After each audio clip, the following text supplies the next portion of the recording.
Na zo ni garinku, na zo ne cikin gidanku, na gaida su umma da abba kai ni cikin sauran danginku. Fatima sannu gidan haƙuri, Fatima kin cika ya ta gani.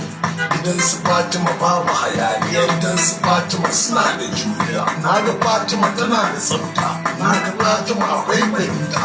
Beautiful girl ga ta Amerika, sannan sabon girl ɗan nan ta yi fa. Ka samu Fatima ka wuce haufa, hakan ya sa ka zamo utility. Fatima mai kyau saka farar zuma, idan da ba sunan ba ne shi ba shi a layin mai kancan da shi. Sunan ki ne sunan matar Ali, hakan ya sa na kira shi da landabi. Allahu ne ya kira matar Ali da sunayen ta guda tara. Sunan sunan manya Fatima, sunan ki mai daraja ne Fatima. Fatima Saddiqa Rahira, Mubaraka da Zakiya Radiya, Mahadisa Mardiya Zahara. Kin ji sunayen ki guda tara, sannan Fatima dole na kai